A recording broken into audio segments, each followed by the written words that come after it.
Chiefs actually, wide receiver wise, average 1 yard more per target than they did a season ago with Tyreek Hill. And Travis Kelce's actually been more productive, about 200 more yards. And I can't remember how many more touchdowns than the season ago.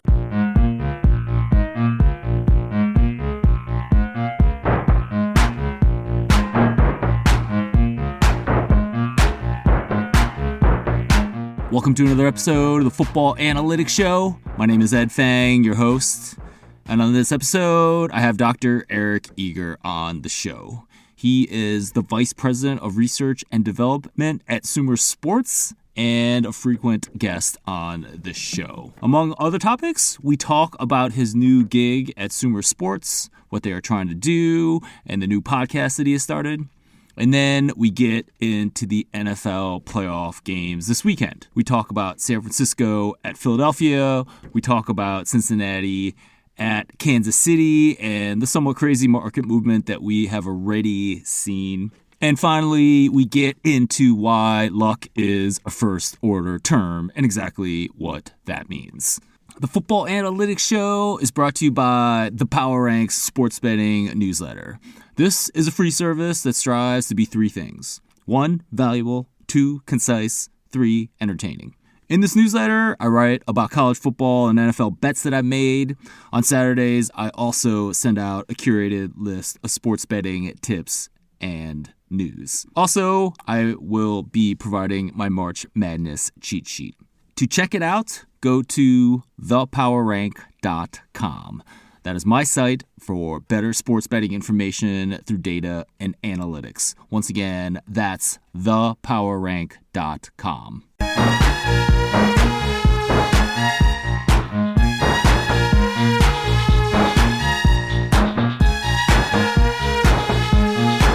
Joining me on this episode of the Football Analytics Show is Dr. Eric Eager.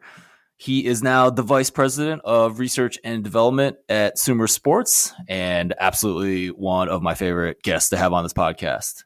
Eric, welcome to the show.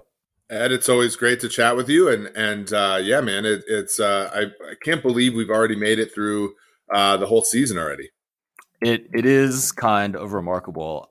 I don't know about you, Eric, but I actually feel pretty fortunate that we are in the postseason simply because I've had a chance to watch more games. There was a lot of youth soccer that got in the way on Sunday afternoons. Started posting my college football numbers on Sunday afternoons. But I feel grateful that we're at this point. Had some really great games. And I think we're going to get some more great games this upcoming weekend. Yeah, I certainly think so. Especially considering we have kind of uncertainty embedded into kind of both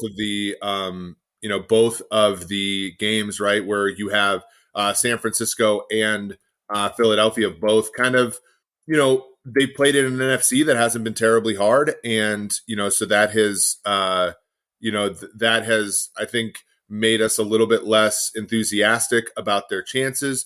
But then you have a Kansas City Cincinnati game where, man, I said this probably a month ago, even before the Damar Hamlin game, but I said, look, I think the Bengals might be the best team in the AFC, but I don't know if they peak too early and run out of gas, much like the Chiefs did last year.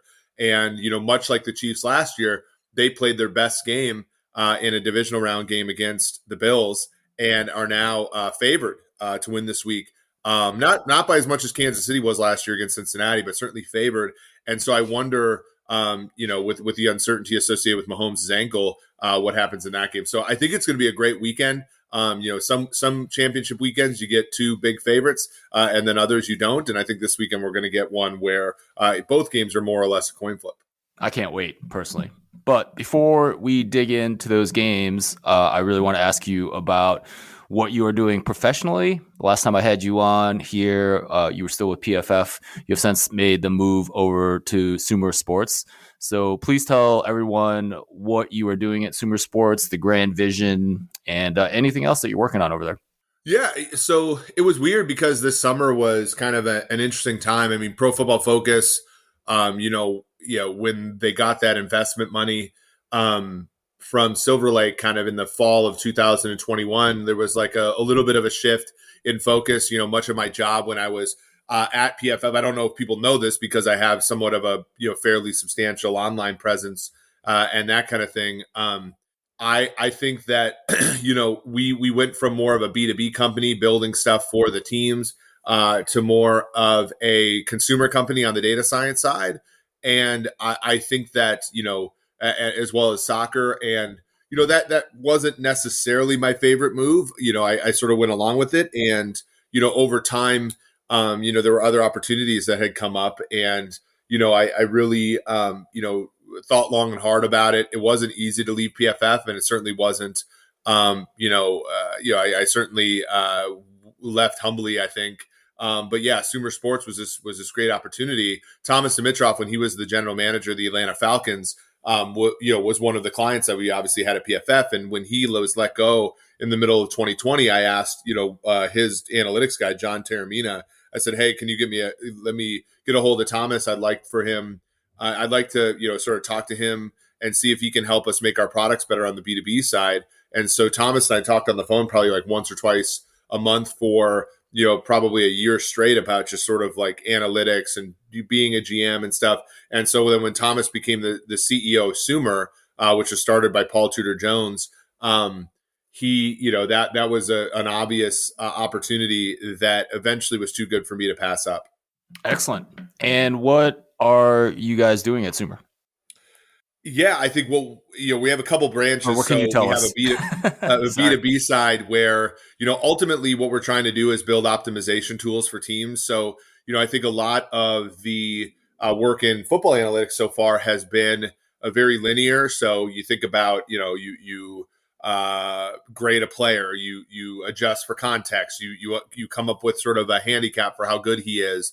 And, that's like, and then you use that as sort of a rule of thumb, to sort of like, make decisions. And then, in a sport like baseball and stuff like that, where a lot of the outcomes are kind of independent, that can be kind of the end result. And so then, more work is done on player eval, using, pose data and that kind of thing. But in football, everything is so interconnected, right? Like the value of a wide receiver 4 depends upon how good your quarterback is and how, stout your defense is and that kind of thing. So what we're trying to do is, in addition to obviously, improving some of the metrics that people at PFF have built and, folks within teams have built and stuff like that, we're trying to, on top of that, try to optimize around all of those like fundamentals that a team is built upon.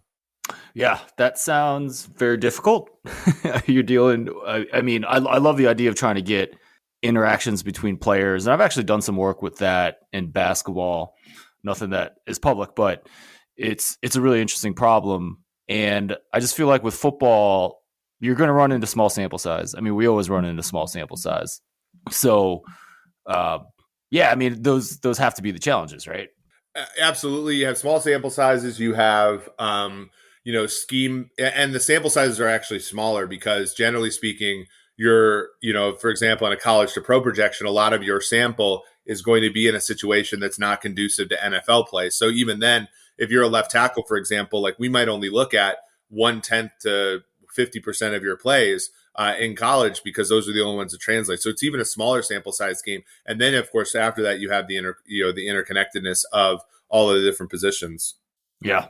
So for a tackle, that would you're probably looking at the set of plays in which he's one-on-one against a defensive end in pass protection that, like a defensive end that has a prayer of maybe making it on the next level. Is that the kind of Yeah, I mean, reduction? there's this idea of like a true pass set where essentially you throw out all plays that are thrown in 2.5 seconds, or screens, or plays where you get a chip block to help you or something, and then you want to throw out. So one example was the Jets drafted Jermaine Johnson in the first round of last year's draft.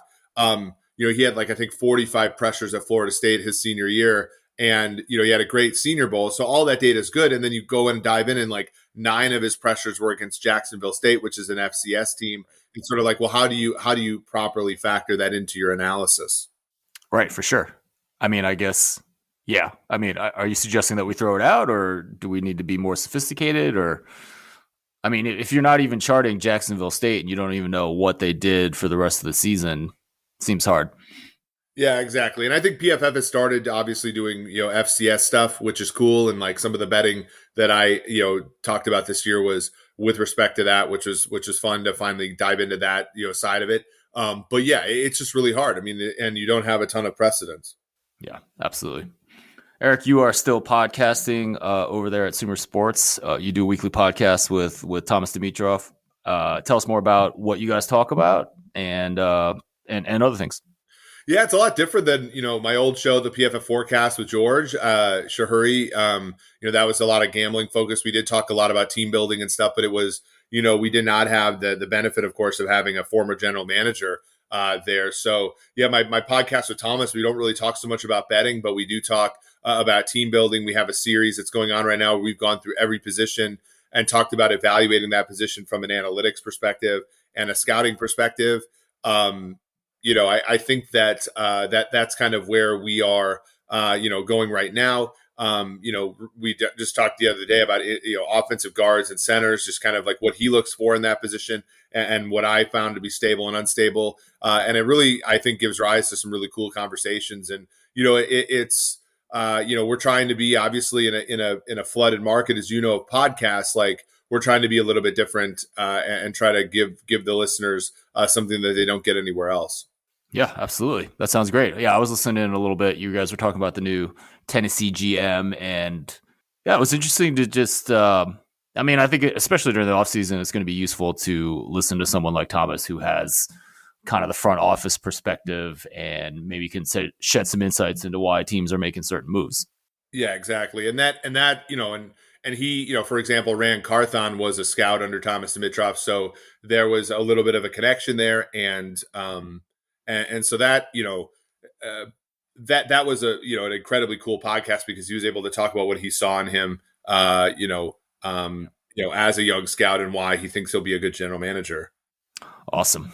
Eric, I presume that you are still betting and betting on the NFL. So I wanted to ask you just to remind us about your process and in particular what you do in the NFL playoffs and whether that's different from the regular season, and then just the types of bets that you're making. Yeah, for sure. I think, when we, so obviously what I think is nice about, becoming more, obviously independent, like we don't have a betting related product at Sumer, although I still have, rules of thumb and things like that. And, we're building right now on the consumer side of Sumer, some, fantasy and props and betting models and stuff like that.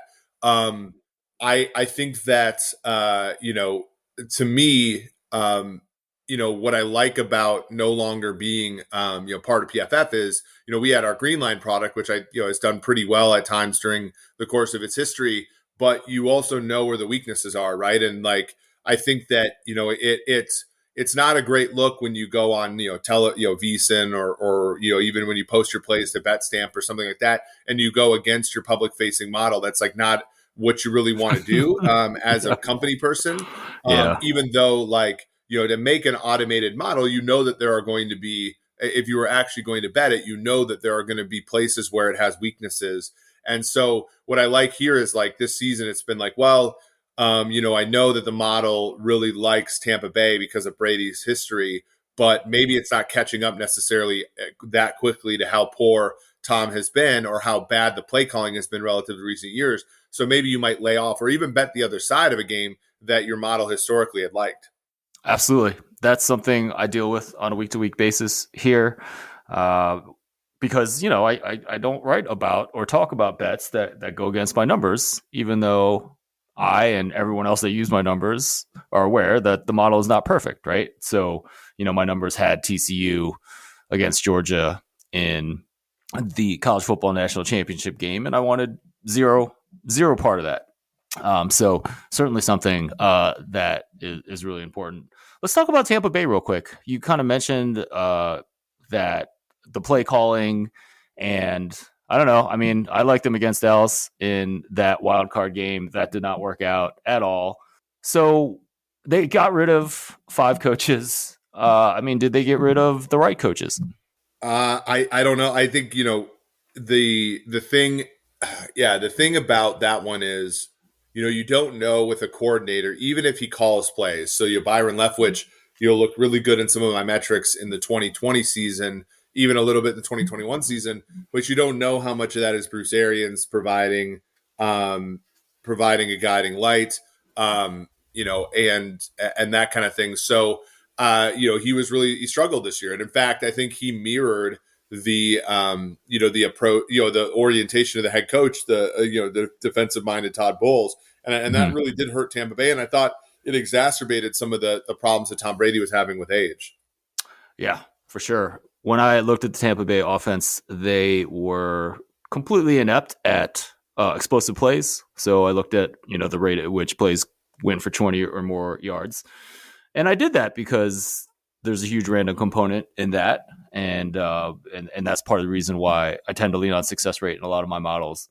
But I think so they had the great game against Carolina, covered, won, and all that. But besides that, I mean, I really can't remember a game late in the season where they even looked remotely explosive, right? Hitting, as you like to say, hitting those doubles.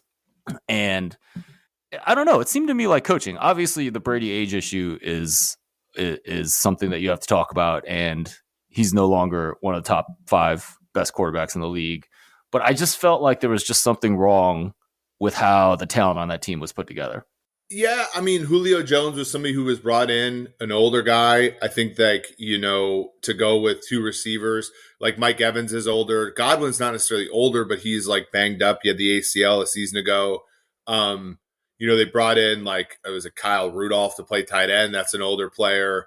And the offensive line was banged up all year. So there wasn't a ton of youth as far as, reinforcements and things like that. So I do feel like there was a little bit of a problem, just with how that roster was constructed on offense. I felt on defense, that was my thesis of why they could cover that number against Dallas, was just like defensively, once you got, everybody healthy, Carlton Davis, Antoine Winfield Jr., Sean Murphy Bunting, Devin White, Levante David, like they were a good squad that way.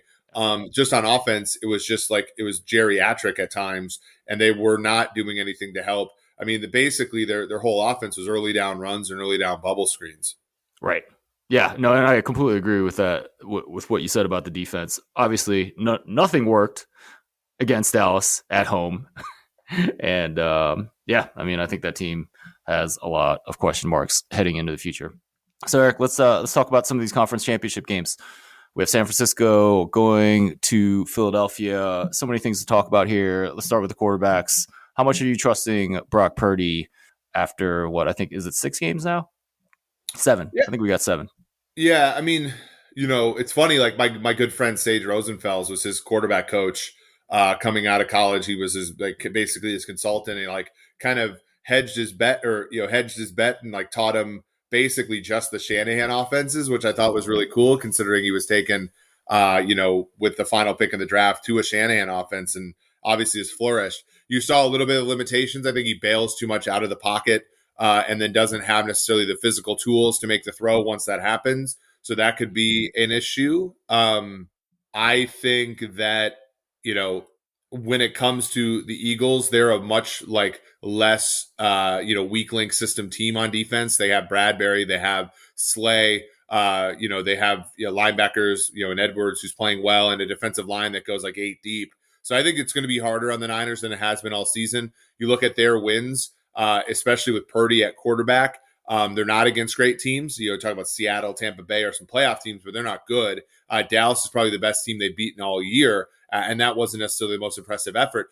But at the same time, when you look at Philadelphia, the best team that Philadelphia has beaten this year was Week 1 against the Detroit Lions. So that's where a lot of the uncertainty is. I trust Purdy not to be a disaster, but on the road in Philadelphia against a good team, good defense that is, I think, not necessarily schemed brilliantly, but schemed very resiliently, it is going to be a hard matchup for him.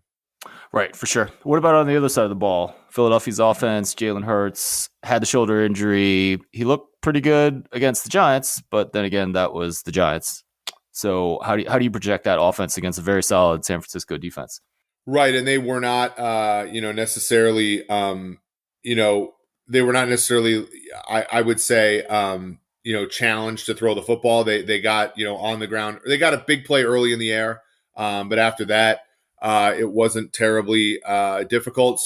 We didn't really get to have to see Hurts there move around as much. I don't think they're going to be able to run the ball as well against the 49ers. The 49ers have a great defense, and at the linebacker level, they're as good as anybody. At the cornerback level, they challenge you in man coverage. I mean, Travarius Ward was a guy that came in Kansas City, from Kansas City, a place where he was sort of in the right place at the right time a lot of times. But players would make catches over him. Famously, Jamar Chase a couple of times last year in 2 losses to the Bengals for the Chiefs. The Niners said, look, if you can stay in good position, we can teach you how to make plays on the ball. And Travarius Ward has been great this year for the Niners. They also have, Hufanga who plays safety, who's a ball hawk. So if Jalen Hurts is what I would flimsy or careless with the ball, as he has been maybe over the last month of the season, I think that the Niners can make plays here. Like I certainly don't think over is the play in this game, just because these two defenses I think are going to make the offenses play in this one. Right, for sure. Do you think Hurts is 100%? I think he's close. I mean, he was running fine the other day, throwing okay. I think he's probably 90 to 100%. Yeah. Yeah. So it sounds like with your now, I mean, we have a total of 45 and a half, which is, I think, a touch under NFL average. Sounds like maybe lean towards the under there. Yeah, I think so. Excellent. Sweet. Let's move on to the other game. So we have Cincinnati going to Kansas City for the AFC Championship. And we have a pretty key injury with Patrick Mahomes and the ankle sprain. He did come back after missing a series last week against Jacksonville. Didn't look mobile at all. And now we got some really interesting market movement, really strong market movement towards the Bengals, who are now favored on the road. So what are you seeing in this game? Yeah, it's crazy. I mean, the Chiefs in the Patrick Mahomes era, I believe, have been underdogs at home exactly twice. And the one was against Buffalo this year. They were, I think, 3.5-point underdogs. They lost by 4. This would be the second time. It is interesting, right? Because you look at, Jeff Benson, who's, one of the directors, he's one of the directors of the sports book at Circa. Really great guy. Also, what I appreciated most about him is that he's willing to interact with people on Twitter and give, try to educate people. I think one of the good people in the game. He said, like, look, if Mahomes is healthy, he makes it -6.5. And think about that. Like, I think, the Chiefs have an extra day of rest relative to the Bengals. The Bengals are coming, second straight week on the road. It all makes sense. Game opens 3 flat, and it gets completely bet down within. I mean, I refreshed Pinnacle maybe like a half hour after it opens. It's at -1. It's -1 throughout the night. Then it's out to -2.5. I think if you look at BetStamp or one of the odds screens, BetMGM has it at -2.5 or so for Cincinnati. And you're talking at Cincinnati here, which I think obviously brings up, with the total being 46.5, 47, a clear teaser where you tease San Francisco and tease Kansas City out to 8.5 right now. It's probably a good play. If you believe the variance with Mahomes is going to be lower because he's injured. But one of the things to think about, though, when you look at this line movement is how much it matters to go from -2.5 to +2.5, right? So in that line movement, you're basically moving from 45% to win to 55% to win if you're Cincinnati, which that's a big move. 10% in sports betting. I mean, if you took it with the Bengals at 2.5 and now are taking it with the Chiefs at 2.5, you have a 10% window there. But it's not that much relative to, say, going from, let's say the Bengals go from -2.5 to -3.5. That would basically be an 8 or 9% move, right? Just through one number. So it is important to know that, especially given in the playoffs where there is no probability mass on 0, this move is not insignificant, but it's also not it's not a 5-point move in the sort of in the sort of absolute sense. Right. Absolutely. I think making Kansas City -6.5 with Mahomes is a little bit much. I would actually have it closer to 4 obviously I think you need to adjust down because Mahomes is not going to be 100%. If Mahomes is 100%, what would you make it? Yeah, I mean, last year the AFC title game closed, Chiefs -7. I think that the Chiefs, I think that the Chiefs, are better than they were last year. They're certainly more resilient. Defense is a lot better than it was last season, even though it was improving down the stretch. And they're more rested than they were last year. Last year, I actually think that the Bengals this season remind me a lot of the Chiefs last season, where you're coming off a Super Bowl loss, you start 3-4, and then you win out basically. Chiefs lost to the Bengals in Week 17. And then you have, your best game of the season against Buffalo in the divisional round. Like it literally and then the Chiefs, got out to a 21-3 lead, and really tried to knock the Bengals out in the first half of that game because they were tired. They were, wiped out from having to, basically claw and fight from October on. This Bengals team, like I thought that was going to be their ultimate fate. But they have seemed to continue to get better. In fact, I think in the DeMar Hamlin game, hindsight's 2020, but they looked like they were running away with that one. And if that was the case, they would have hosted the game the other day as opposed to gone on the road. So the Bengals are much better than they were last year. I think the Chiefs are moderately better than they were last year. So I would put it probably at 5, 4.5, 5. Interesting. One thing that I will note about Cincinnati is that as much as they dominated Buffalo, and I do feel like it was a complete domination. I'm not exactly sure the score completely reflects that.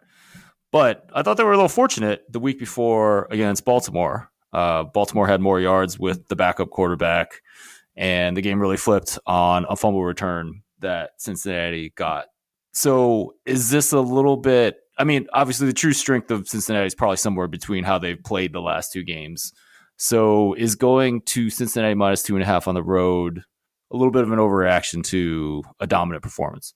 I think so. And I think you're getting at, kind of where I think you're getting at some of,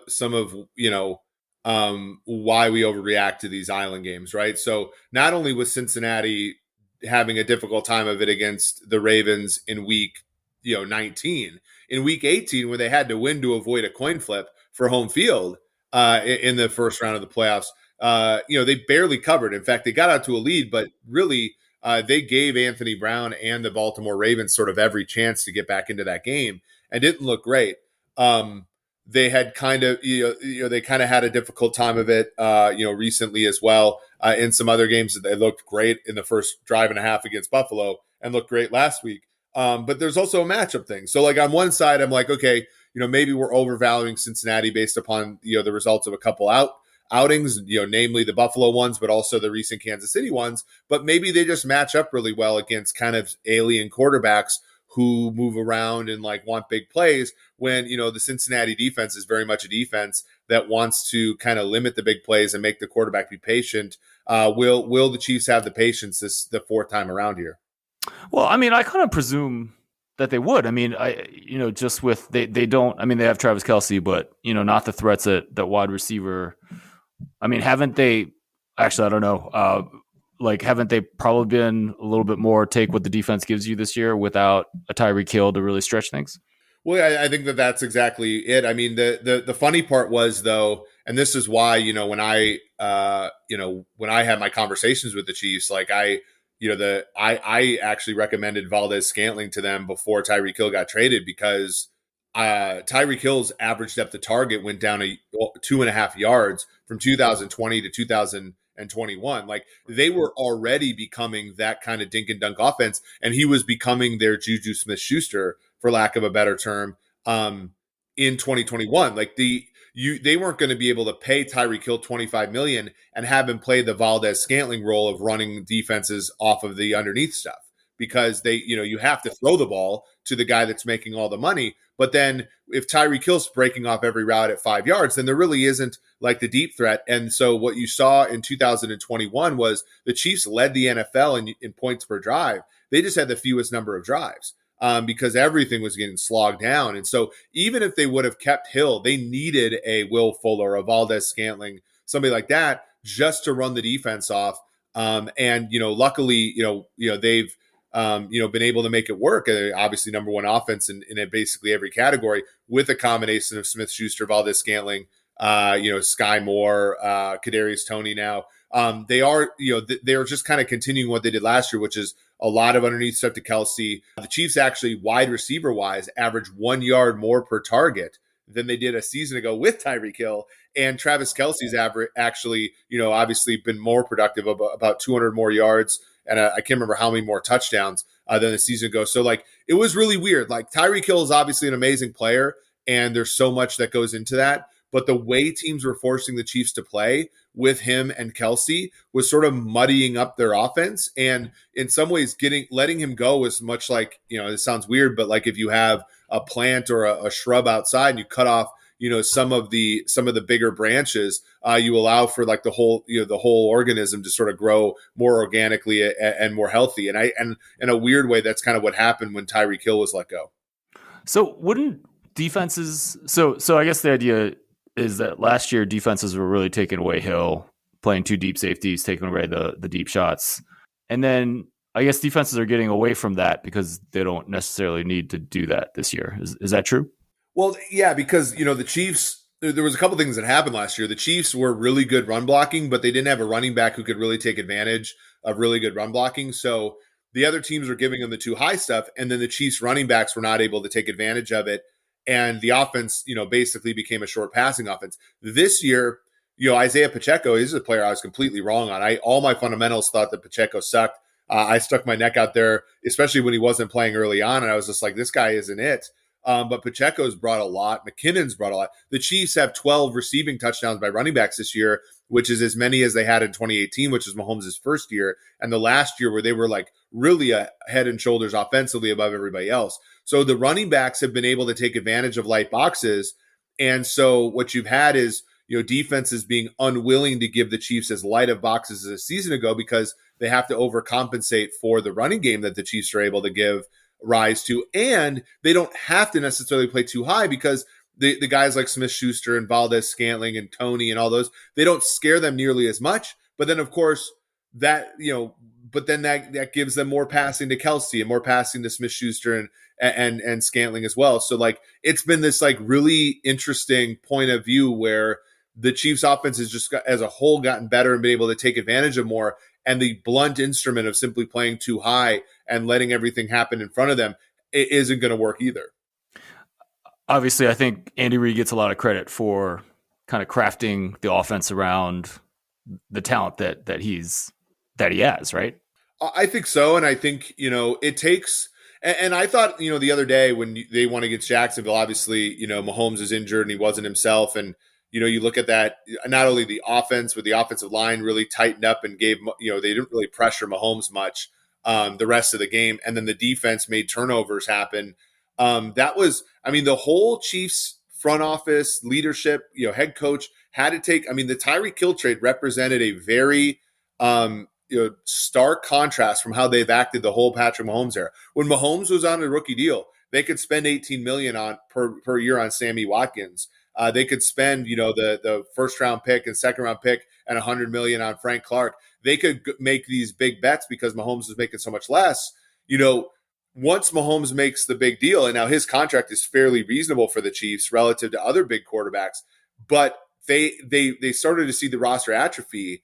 And, it took not only Reid, being able to work with, the Toneys and the Valdez-Scantlings of the world on that side of the ball, but it takes Steve Spagnuolo to work with, that they played 4 rookies in the secondary, a significant number of snaps this year. And what you saw Saturday was Jalen Watkins, a 7th round pick out of Wazoo, gets an interception. Brian Cook played a part in a big, in that game. Obviously, Karlaftis, one of their first round picks, has played predominantly at defensive end. And then Trent McDuffie's been an inside-outside guy. This was a year where, the front office and, the coaching staff for the Chiefs shined because it was very, very different than how it had been in previous years with Mahomes and a veteran-laden defense, guys who know where to go even if they're a little bit slower. That's what Spagnuolo preferred. Now they got rookies out there who are more athletic, more able to make plays, but they need the coaching. And the Chiefs, coaching staff, to their credit, has stepped up.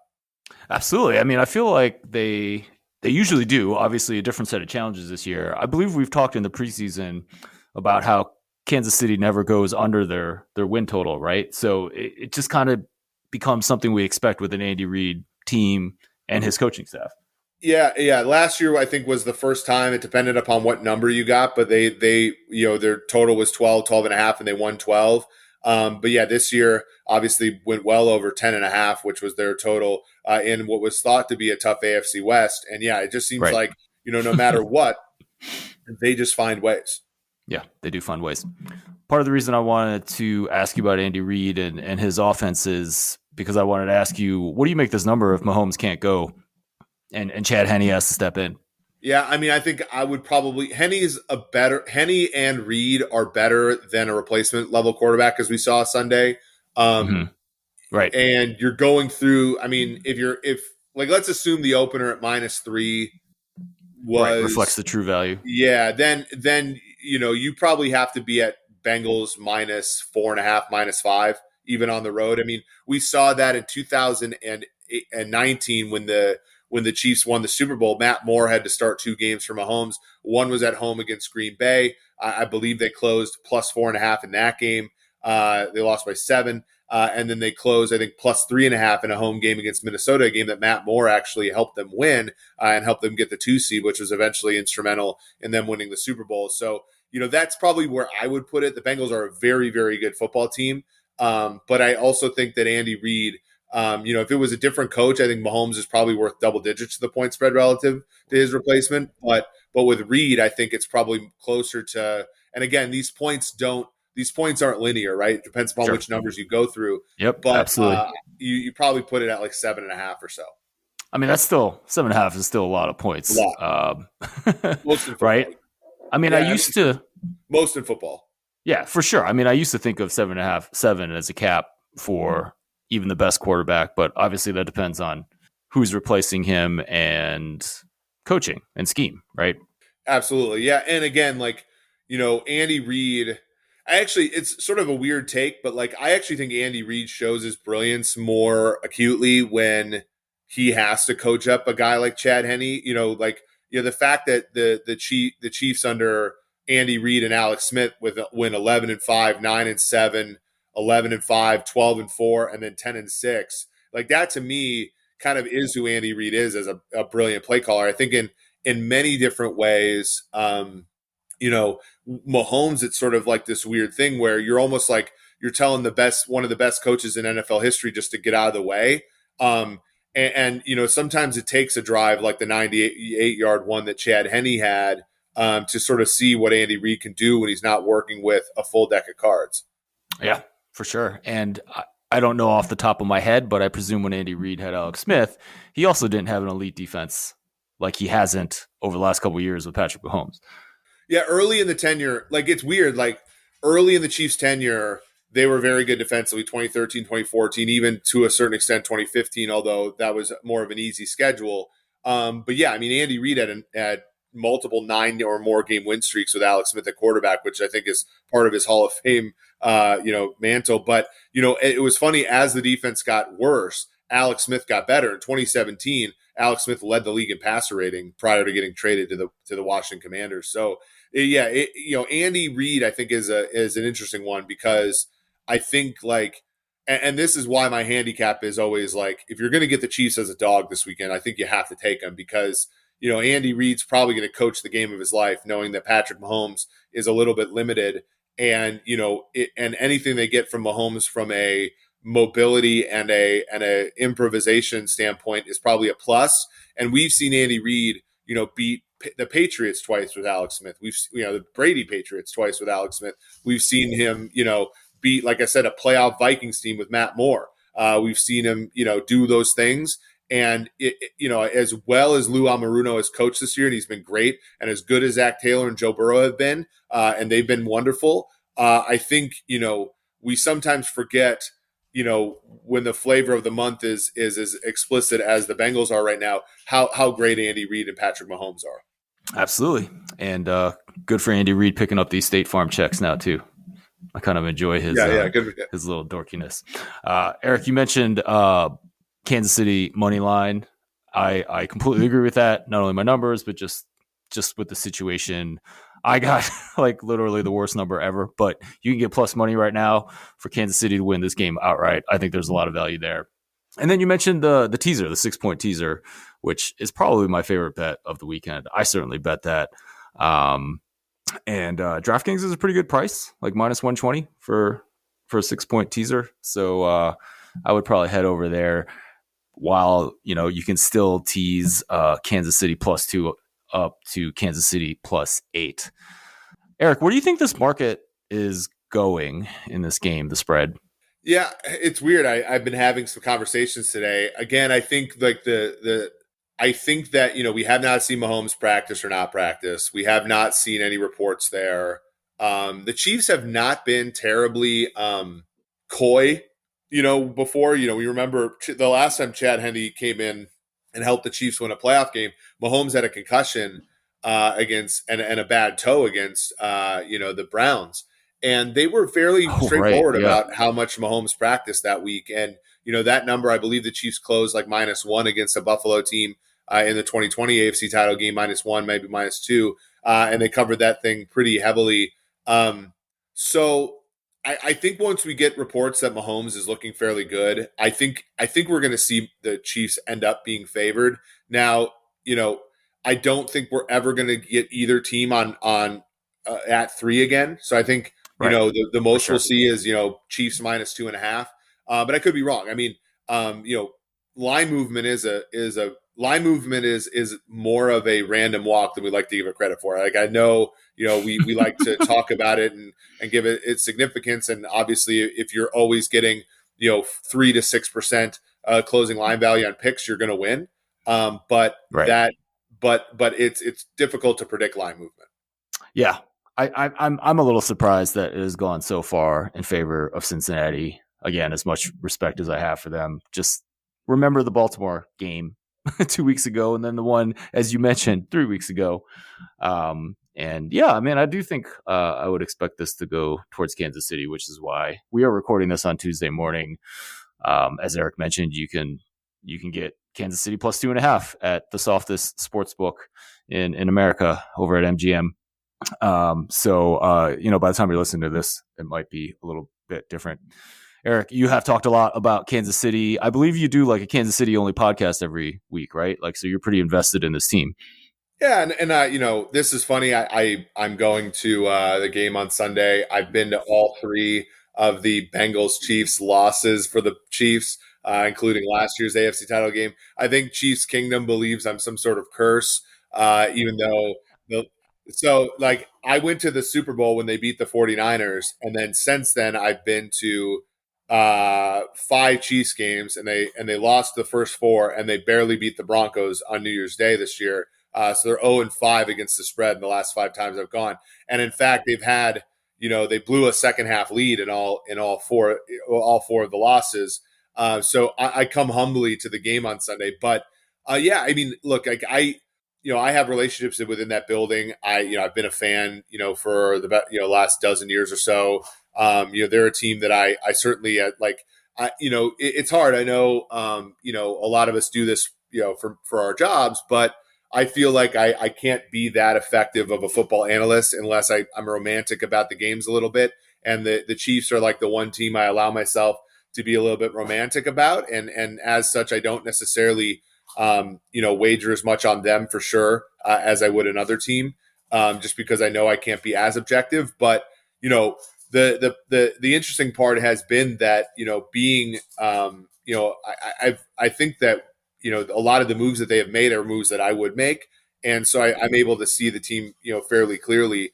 And I can see the weaknesses going into this game for sure. But this is one where, man, I think that the Bengals are getting a little bit too much deference for having won the last 3 games that the Chiefs at one point in every single game had more than a 75% chance to win. Yep, absolutely.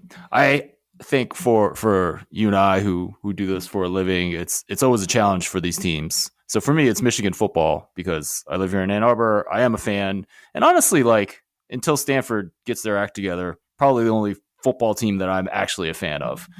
And it kind of tests me to be as objective as I can. But this year was pretty simple, right? Because Michigan went down there, destroyed Ohio State. But a lot of the underlying metrics suggested that there were a lot of big plays that Michigan broke off. Ohio State still has had one of the best pass offenses in the nation. So I after that game, I tweeted out that I would still make Ohio State a 2.5-point favorite over Michigan if they were to meet again in the playoff. And that was my way of being objective. Of course, I said that just to rile people up on Twitter, which it did. But I don't know. I feel pretty good about that analysis, right? It was also one of those things. I mean, I had Georgia by a half point in the game over Ohio State. And when you're, 6 points off the market, you don't exactly tell people what exactly your model says, right? So I never actually said that, but I definitely said to go bet Ohio State in that game, the side. And I told everyone that would listen to me around here, yeah, Ohio State can win that game. So yeah, it's always a challenge, right? And it's always a challenge to be objective when you got a little bit more riding on it. Yeah, and you could also get into a little bit of when you're invested in a team emotionally, you can also like hate some of the things that they do as well, right? And so what you don't want to do, I talked about Isaiah Pacheco, like I didn't think he was much of anything coming out of Rutgers, but I was wrong. And I think a lot of analysts they root for their predictions. And sometimes being a fan can also help you just say, look, I'm wrong, and instead of rooting against him and then as a result my favorite team, I'm just going to cut my and I think bettors are a lot better at this, right? I'm going to cut my losses on this take, and I'm going to move on, and I'm going to enjoy it, and everybody else can just shout in their pillow.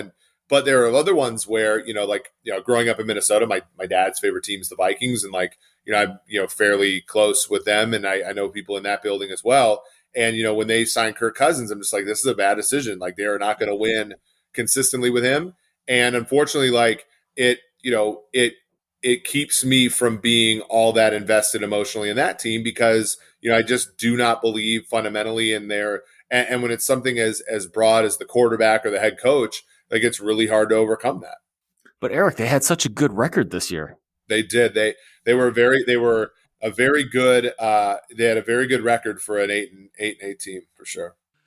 All right, Eric, on your Twitter profile, you have a quote that says, luck is a first order term.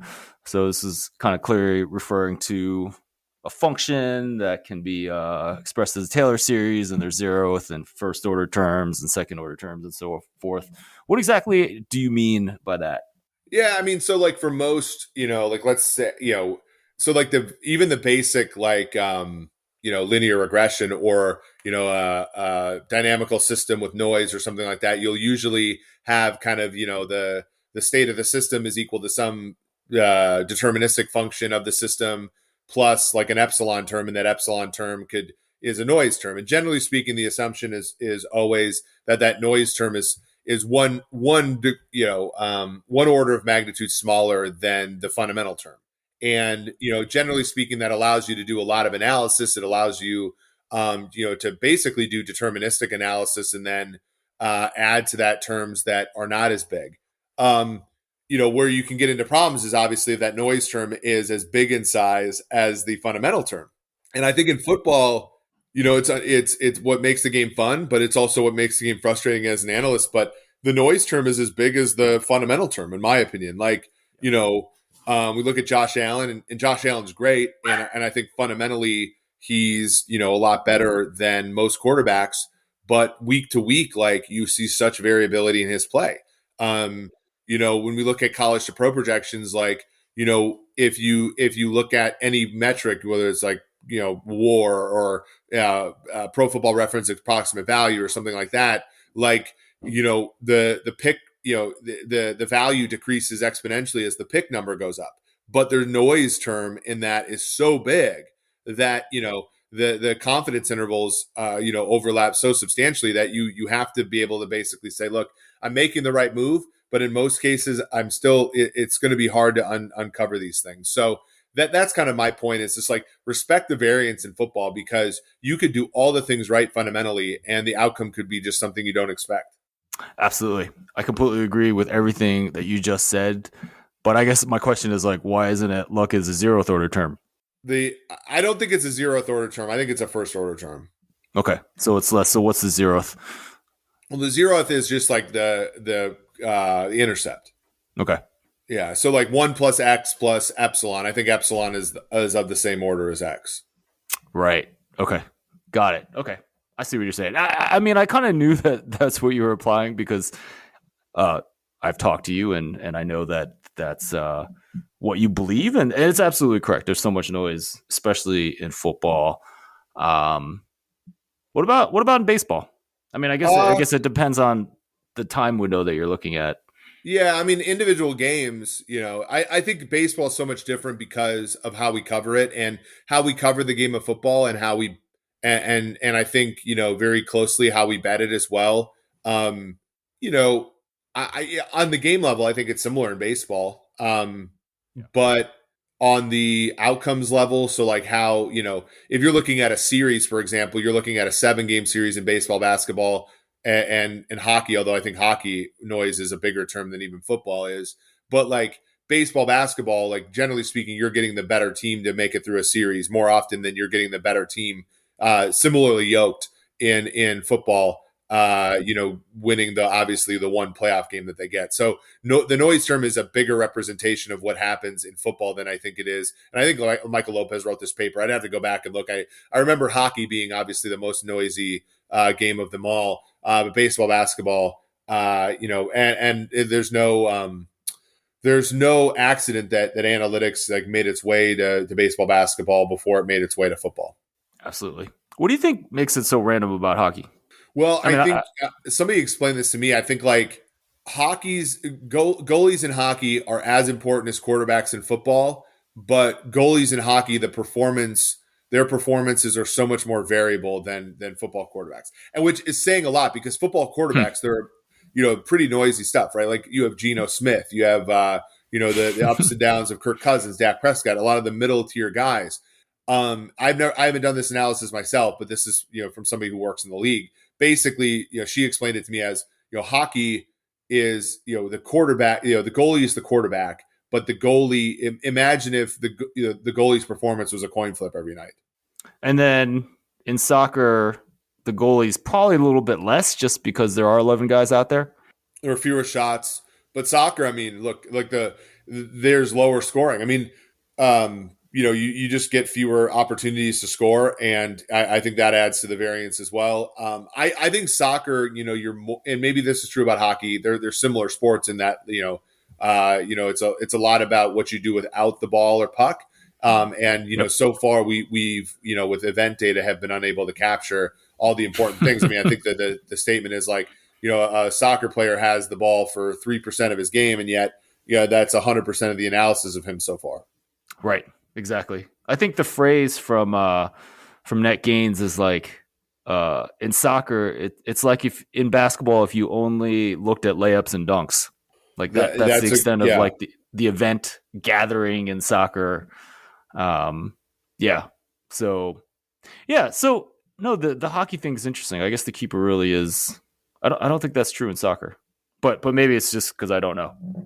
Yeah, I think that you get a few more scoring opportunities in hockey. Like the average, okay.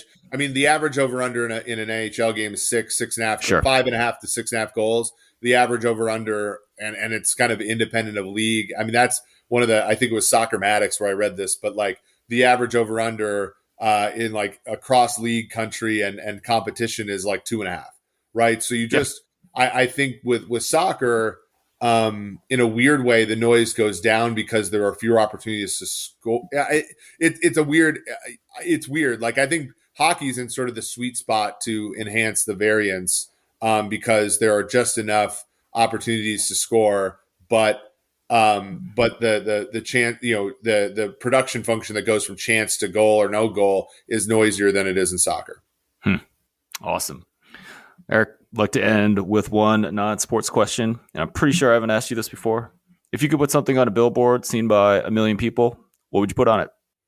Yeah, it's a good question. I would say, to me, it would just be when the world changes, I change my mind. Yeah, absolutely. Like I think that is, just such you look across, and you and I are friends. We've talked about the world before, and like you just look at like most of the problems that our world has are a product of people, not being willing to admit they're wrong, and there being too much shame in being wrong. Yeah, absolutely. I believe that is something that you also have in your Twitter profile. So I believe we've covered every statement in Yeah, your my Twitter Twitter file. profile is like one big billboard for me, I think. Exactly. And I believe that more than 1 million people should go by that and read it.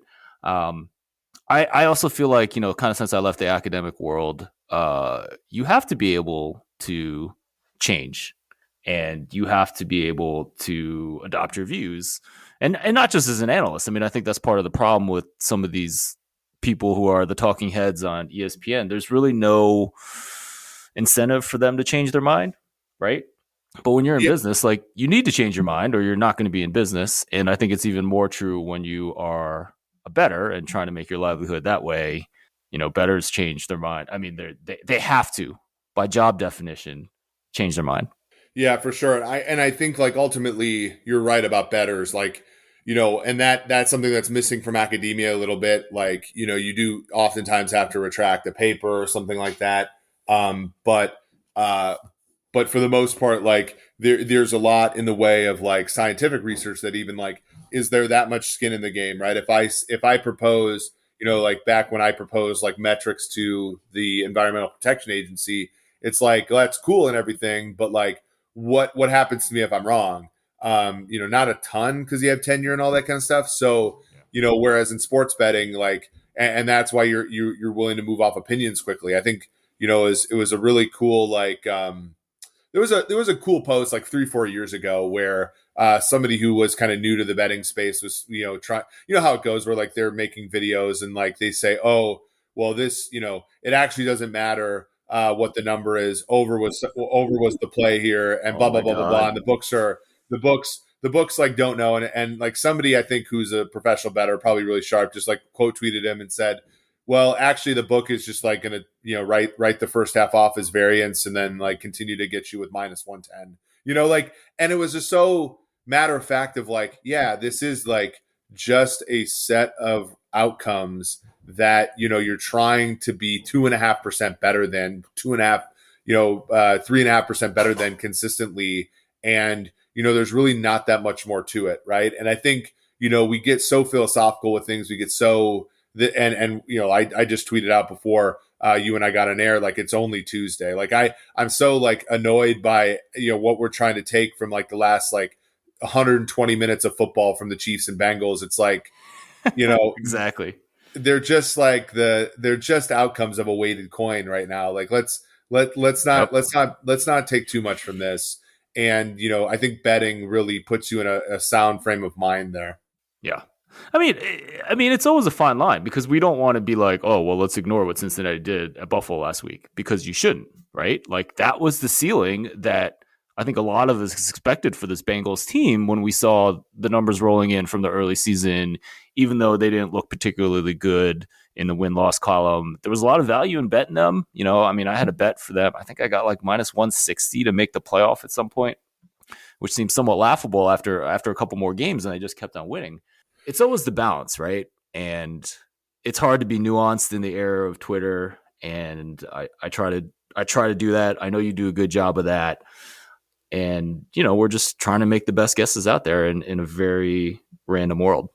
Exactly. And there's not, like I said, like, understanding that variance is a first order term, and there's in football and in life and that kind of thing, life less so, I think, than football, maybe more so. I actually, I'm not sure.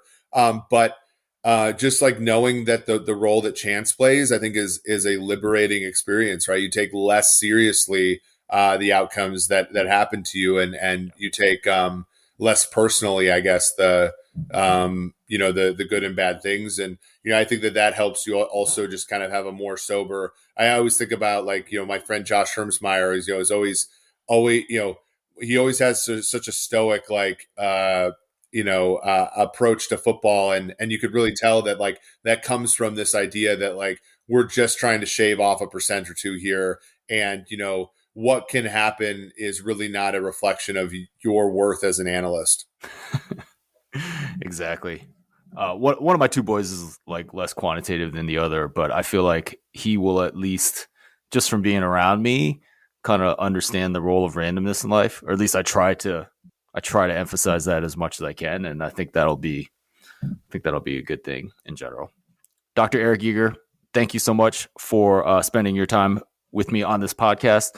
Please let everyone know where they can find you on Twitter, internet, in person, otherwise.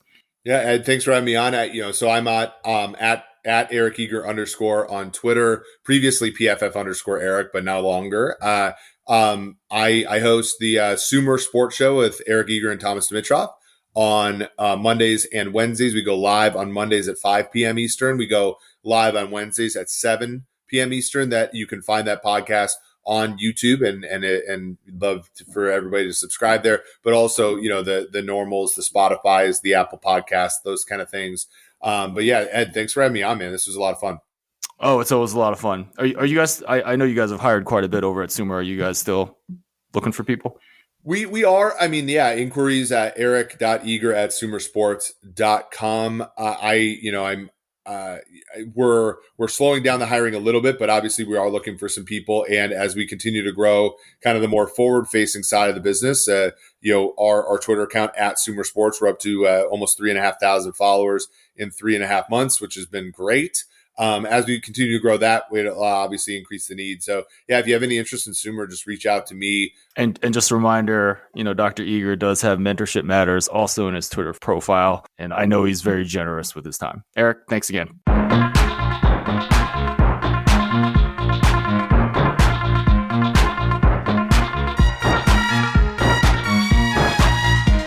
My name is Ed Fang, your host for the Football Analytics Show. Thank you so much for listening to the end of the show. I really hope you enjoyed that conversation with Dr. Eager. Just a reminder, you can get my free sports betting email newsletter from the Power Rank. To check that out, go to thepowerrank.com. Once again, my name is Ed Fang, and I will talk to you again next week.